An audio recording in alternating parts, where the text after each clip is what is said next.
So how do we start to correct this? Well, we're going to go in and start with the very first hit. Now this whole take here is, as you can see, there's no cuts, so it's just one. That's one whole take. He actually performed all these bars all at once. So it's safe to move this entire. We can move this entire thing wherever we want to put it because it won't deviate from the other punch-ins. See? Now if I start here, I want to put that first hit on time with my grid, like this. And now that's where we're going to base our entire edit is going to come from this starting point. And everything we do from here on will be relative to that first hit, okay? Now the next thing that we're going to do is we're going to scroll until we get to the next hit, and we're going to see if it's early or late. So this hit is early because you can see it comes in front of the marker right here. So what we need to do is we need to make a cut in front of the hit, and I'm going to hold Alt and click like this. When you do that, when you have your selection tool here and you hold Alt and you click, it turns it into a scissor tool. So it's like a multi-tool. So I'm going to click and cut, and now I've got an edit point. And then we're going to do slipping to move it forward. So hold Control and Alt, and then drag it over to the right. Now, what that actually did is it repeated a little bit of audio that was behind here. So it would be similar to going like this, and then repeating that section right there. But with this technique, it's just a more manageable way of handling that. So as we push things, it will push the rest of the hits later. But you can see that he still was he was rushing the part a bit. So as we go, we're going to keep seeing early hits. And as you keep pushing those early hits back, you're going to start to get, some of the hits are going to start to go later. Let me find a really good one. Another thing you want to consider is what the rest of the tracks are doing, because when the drummer is playing, he's not always hitting the cymbals and the kick at the exact same time. So if you were to, let's just pretend for a moment that the cymbal hit was here. If you made the edit point between the beginning of the cymbal and the beginning of the kick drum, you would probably hear a nice little flam in there, which would sound nasty. So you have to also consider what the rest of the kit is doing while you're making the edits. Let me go to let me get a little bit further into the song where there's more mistakes.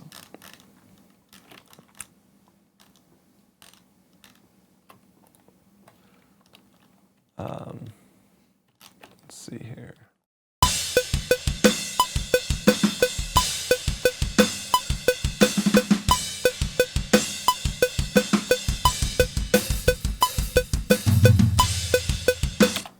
He's a really good drummer, so it's kind of hard to demonstrate drum editing with a good drummer, but do my best. Let's see.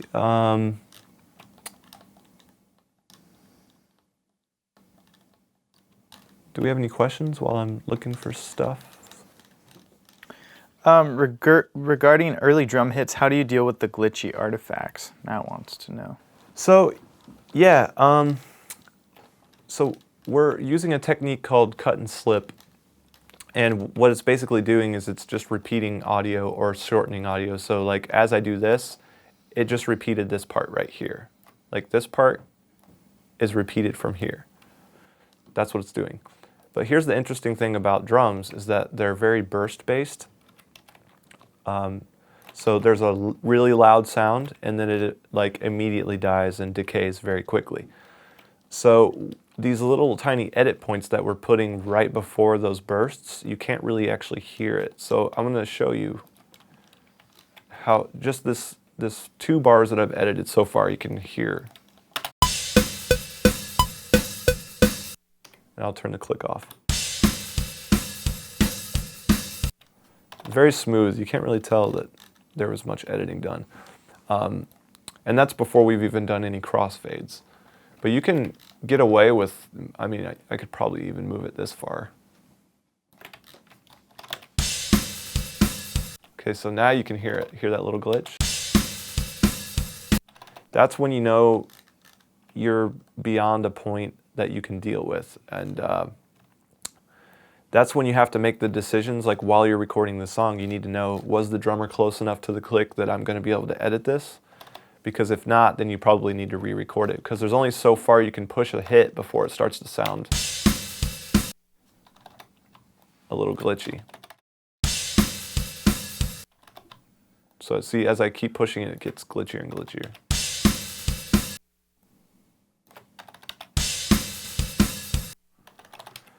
There are some little tricks that you can do to deal with it. Let's just pretend that this was actually this short. One thing you can do to make this transition to here is by clicking on this event section and switching to the sizing. It's called the Sizing Applies Time Stretch tool. When you click on that, then when you change the size of something, it time stretches it. So I can take this section, time stretch it this far, and then play it. And you can't really tell that I did that. I'll even make it shorter and try it.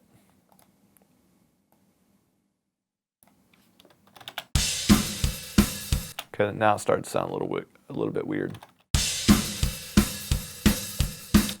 But you can see that that technique will get you by in a pinch, especially when something isn't quite long enough. You can use the time stretching. I wouldn't recommend using the time stretching to shorten anything, because in reality you don't need to. Like you can make anything as short as you want just by cutting and slipping it back as far as you want. It'll sound natural like this. See?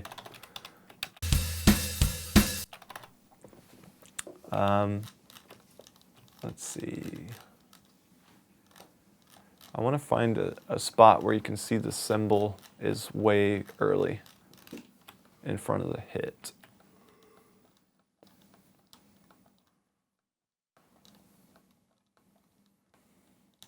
I'm struggling to find that though.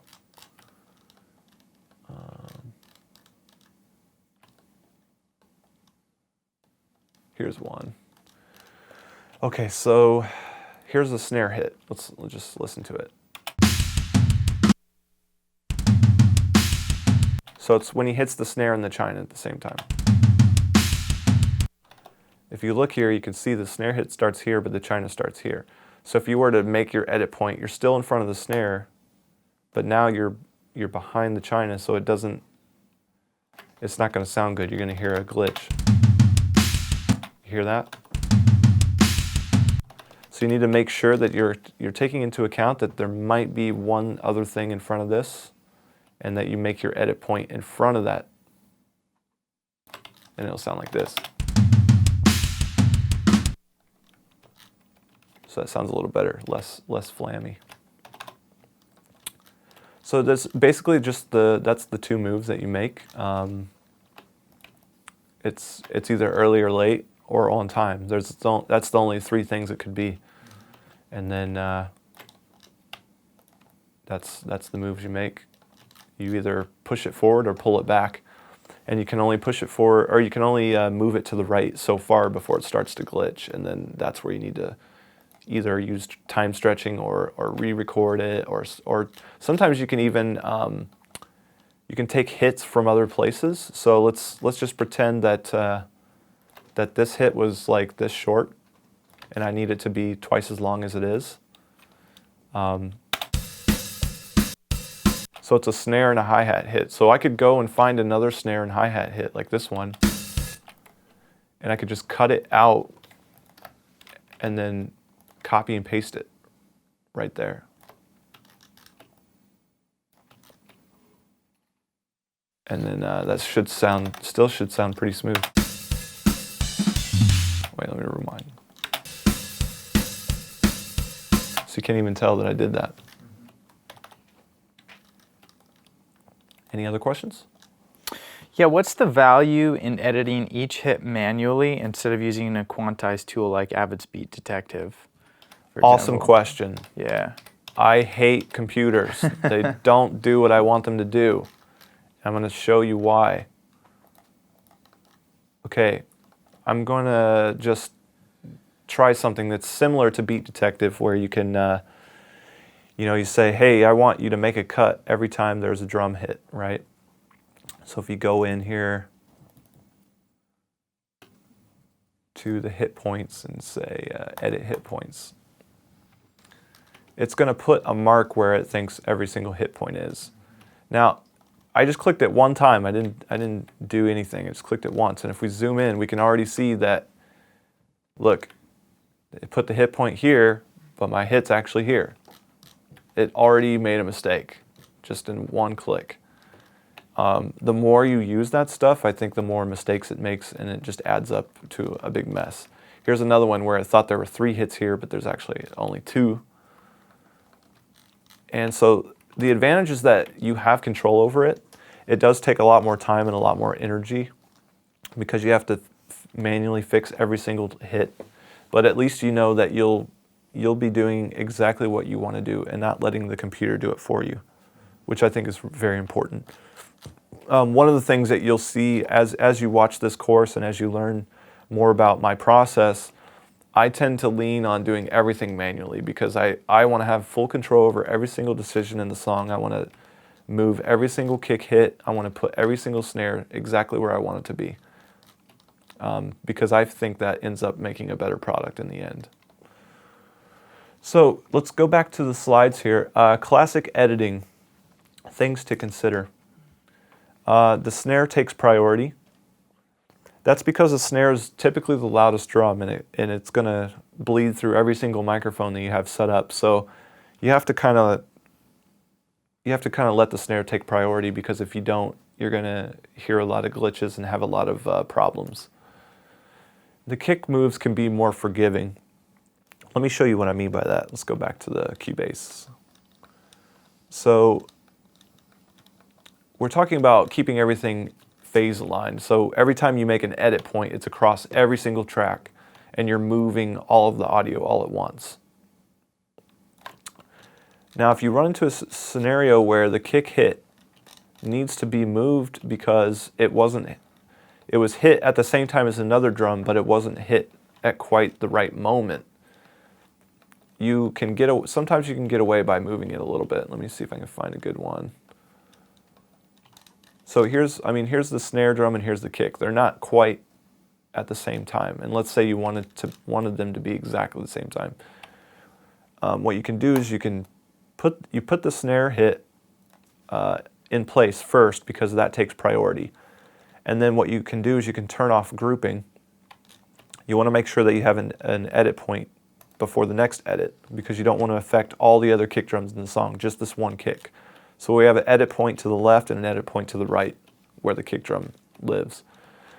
Then you would just turn off grouping, and then you can move the tracks individually. So I'm going to take the 2 kick tracks and just line them up with the snare. Now if I play that, we should notice that it was okay. So you can't really tell that I moved the kick individually from the snare, and I'll even put the kick like really crazy place. So you can see I actually made it a new part out of it, and you can't really even tell. And if I wanted to, I could even do this.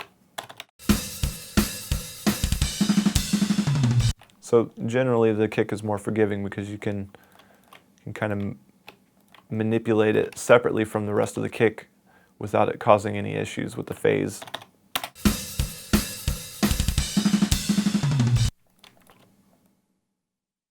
Like this.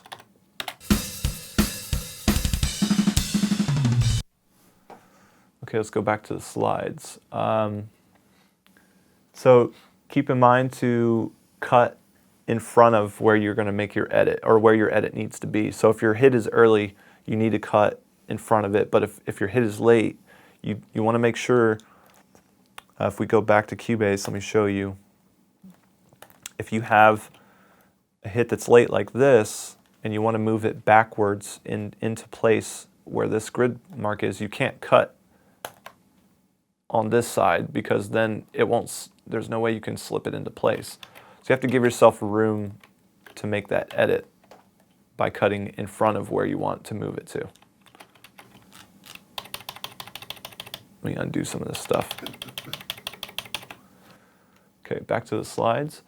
Know when and when not to edit. Now, this is a really important point to consider, because you might be working with a drummer, in particular, like this guy actually.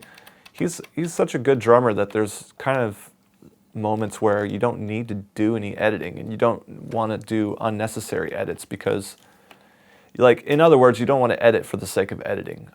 If a part doesn't need to be edited, then don't do it. But if it sounds like it's starting to drag, or it's getting a little bit rushed, then that's a good time to use these kind of techniques to fix them. And learn to do it by sight. And the reason why I say this is because if you are listening to every single edit, you're going to drive yourself crazy. You'll also end up taking way too long, because just that 1 second it takes to listen to a single edit will multiply over the course of a song. If you have 3,000 edits, you're spending 3,000 seconds listening to each one. So I say try to learn how to do it by sight, and understand where certain beats should fall on the grid, and you just kind of learn that over time. Also practice ear training. Know when something is off time, and you can do that. One demonstration is to listen to the click and the drums at the same time, and try to hear when the click occurs either early or late, or separate from the actual hit. Let me see if I can show you.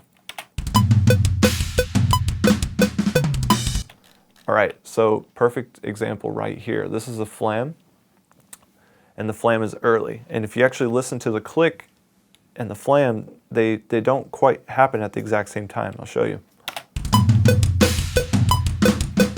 You can hear how it came in before the click. Now I'll put it on time, and you'll see that the click and the flam will line up exactly.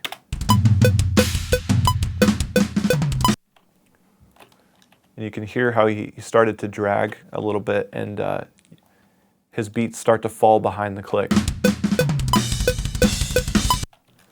So if you can practice listening to music with a click, you'll learn a lot about how things shift in time.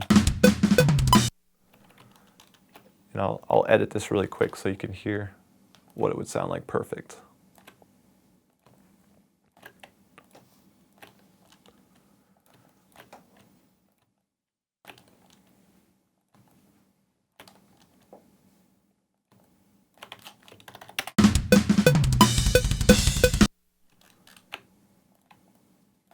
Do you guys do drum editing? You guys? I've only worked with MIDI drums so far, so have not. I still haven't really gotten around to drum editing, but I'm running an electronic drum set through Superior Drummer MIDI style, and I'm going to start messing around with that a little bit. Yeah, MIDI is a lot different, because you don't have to worry about the audio concerns that you have here, which is like for example, this one edit right here. If I was to go in and move this like that, that would screw up the whole sound, because then it would push it out of phase. You have to keep everything. All the mics have to stay in phase in order for the sound to be correct. Now, there's some people who will get real crazy with this and like actually edit at 0 points. You can see on this kick here, a 0 point is when the waveform actually crosses the DC offset. So if you actually click this button right here, your mouse will snap to those moments, and you can actually make edit points like perfect like this. But in general, you don't need to do that because you're going to take, once you're done with all these edits that you've made, you're going to take them and turn them all into crossfades, which will help smooth out all the little spots. I'll show you what I mean. So yeah, now all the edits, this take right here fades out while this take fades in, and then you can't really tell that you made these cuts. But I'll show you how to do that in a second.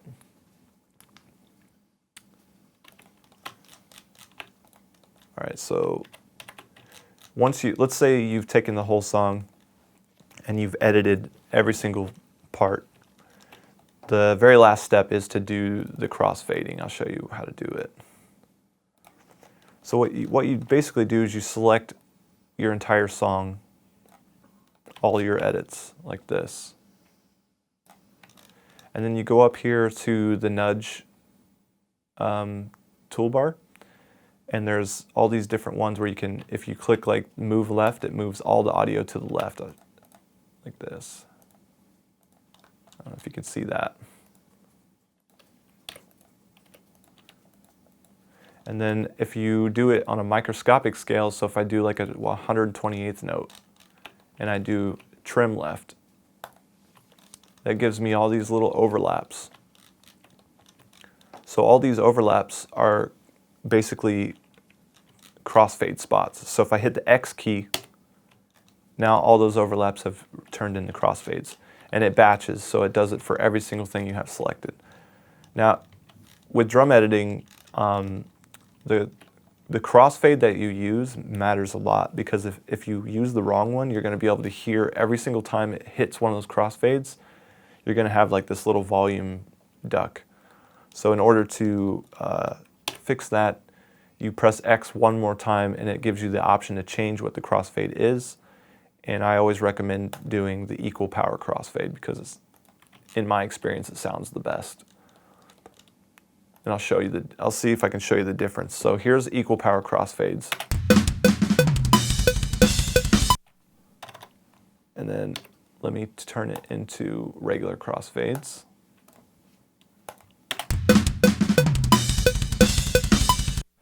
Really hard, really subtle to hear the difference between the two. See if I can make it even worse.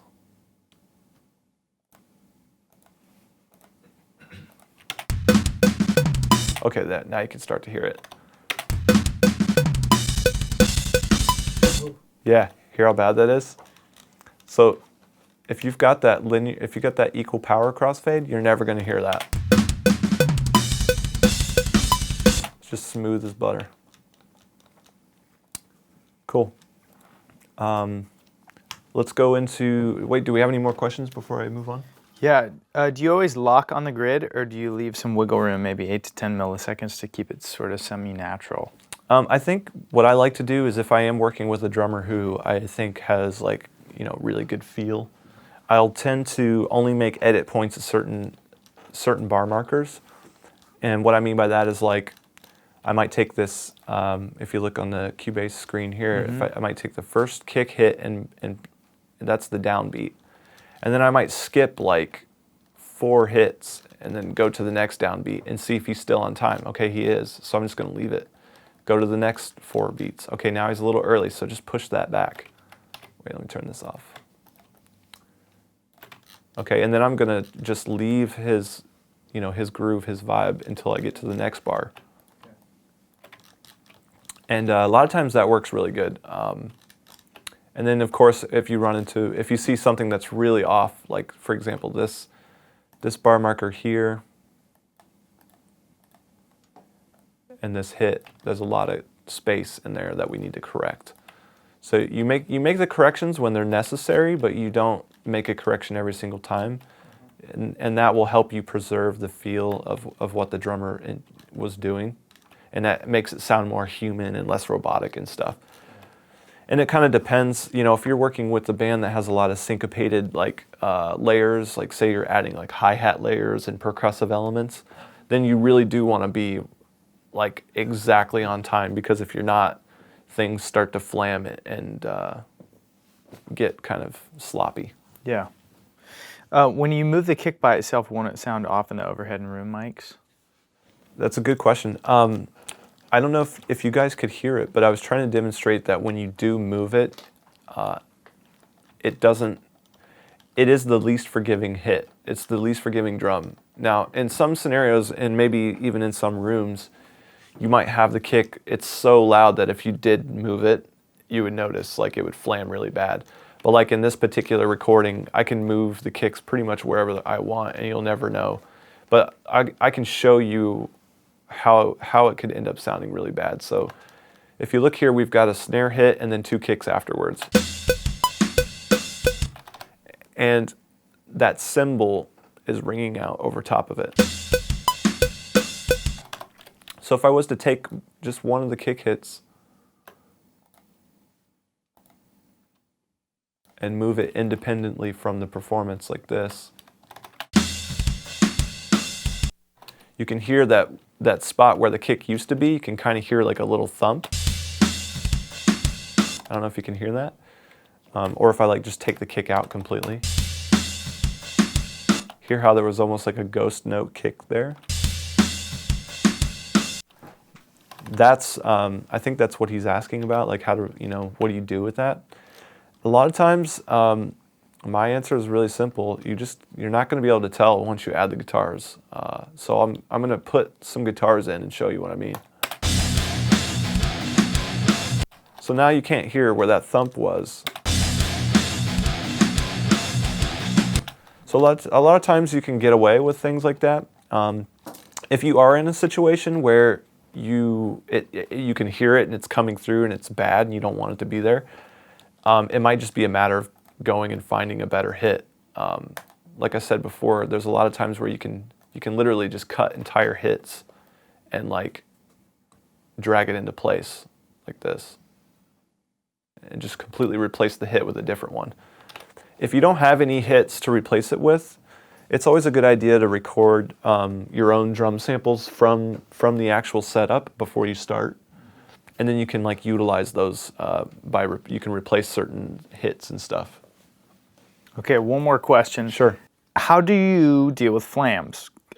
Snare and kick at the same time doesn't always seem to be perfect in time and punchy together.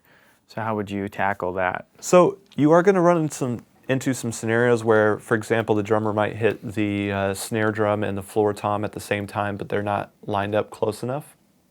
And when you hit those kind of scenarios, there's not a lot that you can do when you're editing the classic way. The reason why is because you have to keep all of the tracks together. So now when it's a kick and a snare, like he mentioned, you have a lot more freedom and you can move them around. So you can see this kick hit actually happens before the snare hit. So what I would do is I'd move it so that now the snare hit's on time. The kick hit's still off time, but the snare's where I want it to be. And then I turn off my grouping and I move my kick separately. 1 second, I'll do it. Right? And then when we play that, what does it sound like? You can't even tell really because it's so minor. This is what it was like before and after.